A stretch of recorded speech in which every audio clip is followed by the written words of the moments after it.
Baik, hari ini kita belajar tentang tidak. Jadi pelajaran kita pada hari ini tentang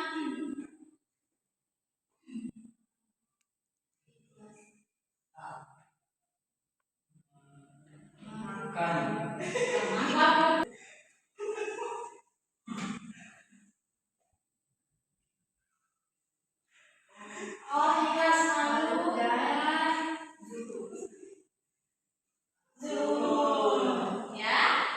Sebelum Ibu menjelaskan tentang ikhlas malu dan jujur, ada yang tahu tentang ikhlas? Ya, nggak tahu. Masuklah. Tutup pintu semua. Keraguannya sama Allah. Ya, ada yang lain? Memulihkan Ibu. Ada yang lain? Yang memiliki keselumum.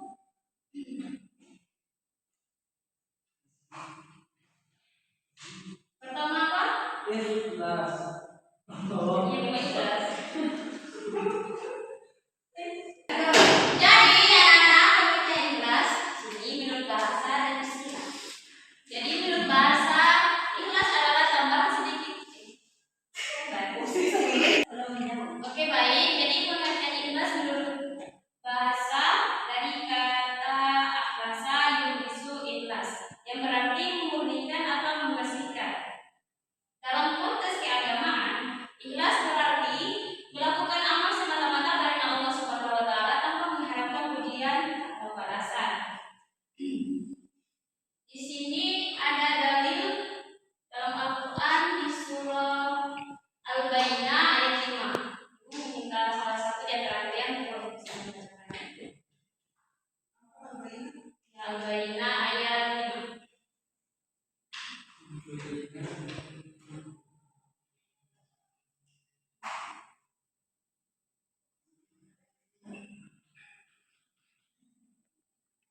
Saya Ya, tolong bacakan. Alhamdulillahirrahmanirrahim. Bismillahirrahmanirrahim. Ya, tolong saudara saya. Anak kata ya, Naza, tolong dibacakan.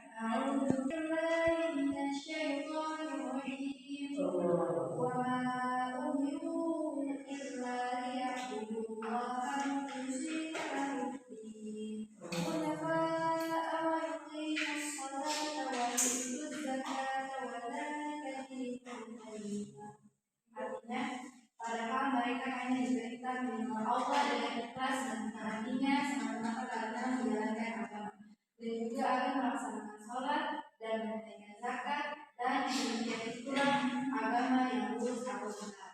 Quran surat Al-Baqarah ayat 5. Ya, terima kasih. Itulah tadi ayat surat yang tadi dibacakan oleh Naliza, yang dimana ayat ini dia menjelaskan mengenai tentang tentang ikhlas.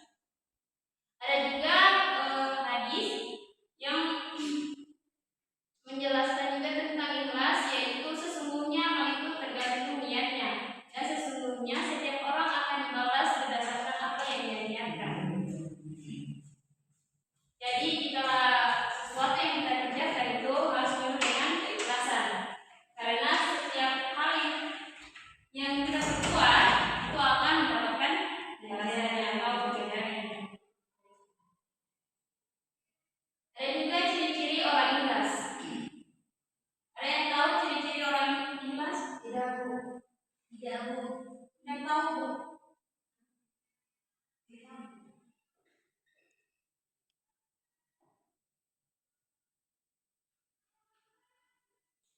Ada yang tahu ciri-ciri orang ikhlas? Tidak, Bu.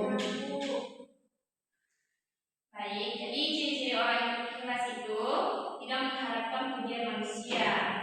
Jadi, jika engkau membantu seseorang, kalau seseorang itu dia tidak mengucapkan seperti terima kasih, membantu, jika dia tidak mengucapkan itu apa yang engkau harapkan, maka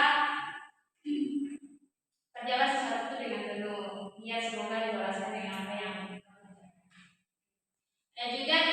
kecewa jika tidak dipuji. Tentang melakukan kebaikan meski tidak diketahui orang lain, tidak ria, sum'ah, atau ingin didengar ataupun atau bangga diri. Di sini juga ada manfaat ikhlas.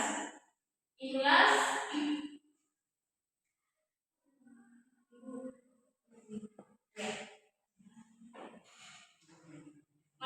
manfaat ikhlas, tambahkan sedikit manfaat ikhlas. Yang pertama itu amal diterima oleh Allah. Yang kedua, hati menjadi tenang. Yang ketiga, tidak mudah kecewa atau marah. Dan yang keempat, meningkatkan kualitas amal. Jadi jangan pernah bosan dalam melakukan sesuatu itu dengan ikhlas dengan hati. Sekarang kita masuk di Malu. Betul sekali. Ya. Di malu. Ada yang tahu pengertian malu? Tahu. Apa itu malu? Malu itu perasaan segan atau perasaan tidak nyaman seperti itu. Ada yang lain? Naudin? Naudin? Naica? Tahu? Apa? Dia Tidak tahu? malu. Ih, ada yang lain? Apa itu malu? Malu? Ya, malu. Malu itu sebuah perasaan tidak nyaman seperti itu. Iya, betul. Ada yang lain? Nabila? Jadi, pengertian malu itu, malu dalam bahasa Arab itu al-haya ya. Adalah sikap terpuji yang mendorong seseorang untuk menghindari perbuatan buruk menjaga kehormatan diri. Malu bukan berarti takut atau minder, tapi rasa segan melakukan sesuatu yang melanggar norma agama atau etika. Nah, itu apa pengertian dari Malu. di sini ada dalil tentang malu. Ada yang tahu hadisnya? Hadis apa tadi? Hadis tentang malu. Harus sebagian dari siapa? Iman. Itu menurut hadis dari siapa? Hadis riwayat bukan. Bukhari, Tirmizi, Bukhari dan Muslim. Ya. Ada juga hadis yang lain. Coba. Ini menurut ini hadis dari siapa? Sesungguhnya rasa malu itu tidak mendatangkan kecuali kebaikan. Hadis dari siapa? Tirmizi. Nah, Muslim.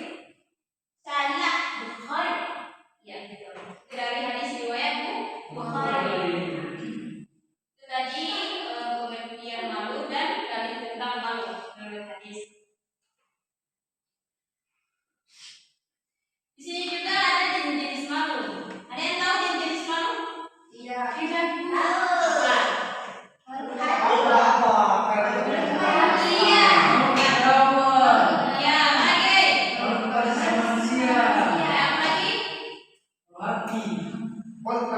Ya, ada yang termasuk kepada diri Sendiri. Ya, itu sekarang kan makin pintar. Ya. Jadi ibu kasih contoh saja ya, mau kepada Allah itu tidak berbuat maksiat meski dalam keadaan sepi anak. Sesering. Iya. Iya, begitu. Ada juga malu kepada manusia, yang mana menjaga adab dan sopan santun. Malu itu tidak bukan berarti malu kepada Allah saja, tetapi kepada manusia. Tapi bukan juga pada manusia, tapi juga pada diri. Iya, kita lagi. Ya. Ada juga contoh perilaku malu yang terpuji. Ada yang tahu? Malu yang melakukan hal-hal yang buruk, Ibu. Iya, seperti apa? Itu Mencuri. Ya. Apa lagi? Ya, seperti biasa kita mengatakan Malu yang berbuat jahat. seperti orang-orang di luar sana kita. Kalau orang barat itu Malu untuk berpakaian yang iya. Malu buka Iya, itu pas sekali.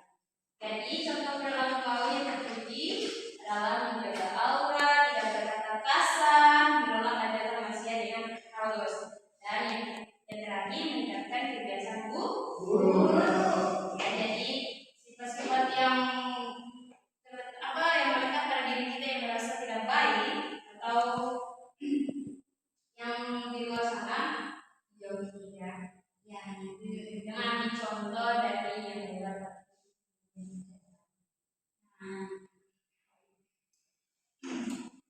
Yaitu poin yang terakhir atau yang ketiga. Ya, ada yang tahu dulu?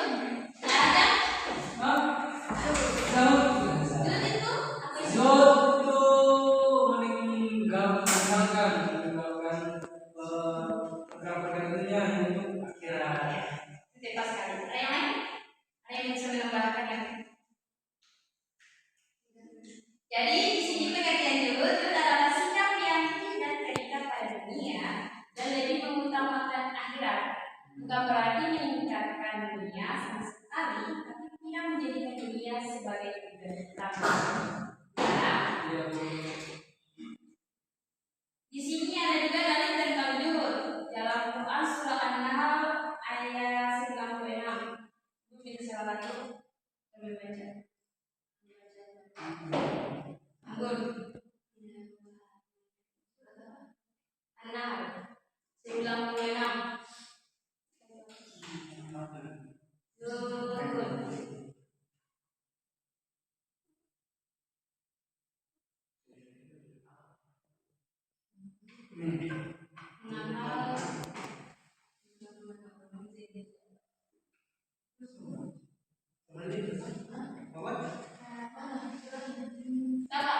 Ayo siapa yang baca? Kalau ada yang tidak tahu ya tolong dibaca. Ayo.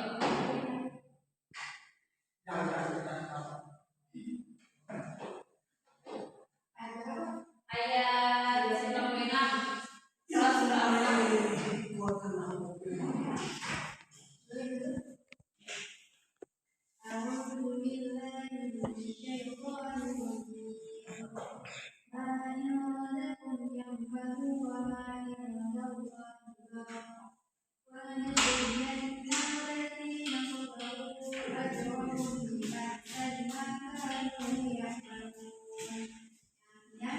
Apa yang ada di sisimu makanannya dan apa yang ada di sisi Allah adalah berkah. Dan kami pasti akan memberi balasan kepada orang yang sabar dengan pahala yang lebih baik dari apa yang telah mereka kerjakan. Ayat surat An-Nahl ayat 9. Iya, itulah adalah salah satu surah yang menjelaskan tentang zuhud. Dan juga hadis di mana hadis riwayat Ibnu Majah, yaitu zuhudlah terhadap dunia niscaya Allah mencintaimu, dan zuhudlah terhadap apa yang dimiliki manusia niscaya mereka mencintaimu. Ya, jadi sudah jelas nih Al-Quran dan hadis di mana sudah menjelaskan tentang zuhud. Ada juga ciri-ciri orang zuhud. Ada yang tahu ciri-ciri orang yang zuhud? Tidak.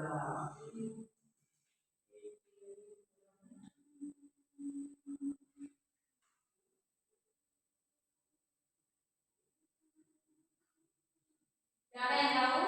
Ya. Jadi zuhud itu adalah orang yang seperti tidak tamak terhadap dunia. Yang kedua akan dijadikan sarana bukan tujuan hidup. Ada yang tahu maksud dari kata harta dijadikan sarana bukan tujuan hidup? Apa? Harta itu menjadi tujuan bagi sendiri. Harta itu hanya sebagai salahnya sebagai yang Di sini juga ada sederhana dalam hidup dan dermawan dalam tidak hidup. Itu ciri-ciri orang yang zuhud. Di sini juga ada manfaat zuhud. Yang dimana manfaat ini terbagi jadi 4 poin, yaitu dicintai Allah dan manusia. Yang kedua, hati menjadi tenang, seperti zuhud seperti yang sudah dijelaskan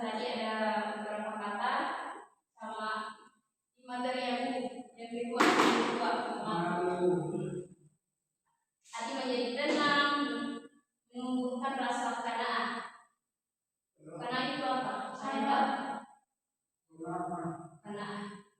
Kona. Ada toh? Kona. Yang satu cukup. Dan terakhir terhindar dari stres dan ambisi duniawi. Itu adalah manfaat guru. Ya. Sebelum ibu mengakhiri mata kuliah Pak. Nah, itulah tadi yang sudah ibu jelaskan tentang ikhlas, mampu dan jujur. Nah, di sini ibu membuka kedua kelas itu membagikan ini ialah soal ini ya buat kelompok. Tiga kelompok. Tapi ibu minta bukan kelompok saja yang mendapat. Tiga kelompok dibagi tiga kelompok, tapi ibu minta satu kelompok saja yang perwakilan karena waktu kita mulai udah ini ya. Udah sempit ya. Pasti ibu lihat sekali udah langsung merasa kelapa, capek, ngantuk, ya kan? Itu mana Kiki? Saya. Iya. Tolong ya.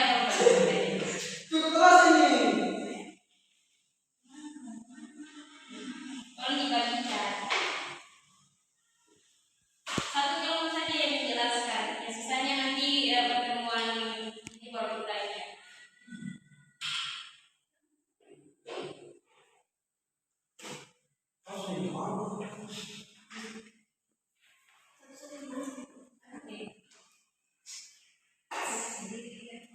Ayo, ibu kasih kalian waktu 5 menit. Sebelum ibu membacakan kesimpulan.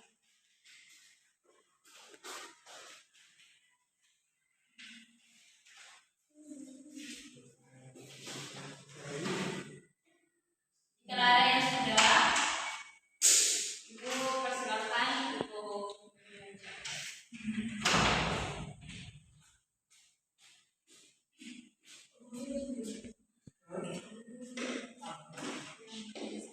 Aisyah.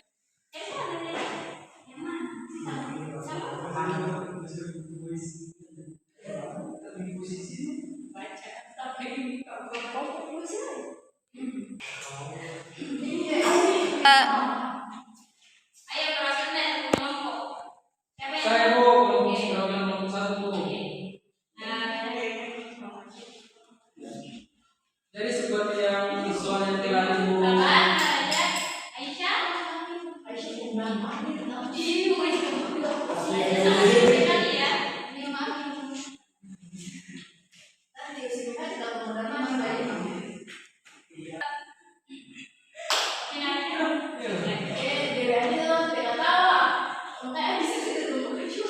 Assalamualaikum warahmatullahi wabarakatuh. Teman-teman, kami dari kelompok satu akan mempresentasikan diskusi kelompok hasil diskusi kami yaitu tentang ikhlas. Pengertian ikhlas yaitu memurnikan niat. Maksudnya kita mengerjakan segala sesuatu hanya kepada Allah Subhanahu wa Ta'ala, bukan karena pacar, bukan karena guru, dosen atau yang lain. Kita semata-mata mencari keridhaan Adapun hadis yang berkaitan dengan ikhlas itu hadis yang diriwayatkan oleh Ibnu Umar radhiyallahu anhu yang itu nama amal binniyat. Segala sesuatu itu tergantung kepada niat. Dan seseorang mendapatkan sesuatu sesuai dengan apa yang diinginkan. Jika misalnya teman saya dia ikhlas, jadi dia mengerjakan karena Allah dan mendapatkan sesuai dengan niatnya. Tapi kalau diniatkan karena pasangannya, maka mungkin dia mendapat perhatian dari pasangan kita dan mendapat keridhaan dari Allah Subhanahu wa Ta'ala. Contoh perilaku ikhlas seperti kita kesini belajar bukan karena disuruh orang tua, tapi belajar karena memperdalam ilmu agama dan silaturahmi agama. Selanjutnya kami dari kelompok satu ada puisi tentang ikhlas. Kalau teman mau dengar puisi tentang ikhlas dalam sunyi tanam haram, bukan untuk dunia yang menjerat, tapi untuk ridho yang dalam rahasia kau tempatkan hikmah. Aku berjalan tak selalu diserta, tak semua paham niat yang ada sama teman-teman yang kuasa. Terima kasih. Terima kasih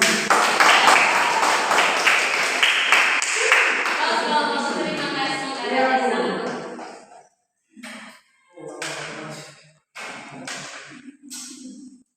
Itulah tadi tugas puisi yang tadi dibacakan oleh teman kalian di depan. Sangat bermanfaat sekali ya. Semoga kita ambil dari puisi. Jadi buat download itu nanti insya Allah pertemuan berikutnya nanti karena waktunya sangat mepet, jadi insya Allah dipertemukan kita alihkan lagi. Jadi di sini ada yang tahu kesimpulan dari materi kita tentang ikhlas, waktu dan zuhud? Nah, Jadi kesimpulan dari materi adalah menjelaskan kita melakukan amalan, sesuatu amalan itu harus didasari dengan niat yang baik dan juga niat yang tulus, karena jika tidak didasari dengan semua itu maka tidak ada keikhlasan di dalam segala sesuatu yang kita lakukan. ada yang lain menambahkan? Tidak. Jadi itu tambahkan saja. Jadi kesimpulan dari materi kita tentang ikhlas dan malu dan zuhud adalah ikhlas, malu dan zuhud adalah 3 sifat utama yang dapat menjaga kehormatan dan kemuliaan seseorang muslim. Dengan ikhlas, seseorang membersihkan niat karena Allah. Dengan malu, ia menjaga adab dan menjauhi maksiat. Sedangkan zuhud, ia menahan diri dari mencintai dunia secara berlebihan. Ketiganya akan membentuk pribadi beriman yang kokoh, mulia dan berdoa. Itulah kesimpulan dari materi kita pada hari ini. Dan terakhir, Ibu akan memberikan tugas kepada kalian nanti kirimkan di grup. Jangan lupa dikerjakan. Insya Allah pertemuan berikutnya akan dikumpulkan ya. Mungkin itu saja yang dapat Ibu sampaikan. Maaf jika tutur kata atau tingkah laku yang kurang membaik. Ibu mohon maaf. Wassalamualaikum warahmatullahi wabarakatuh.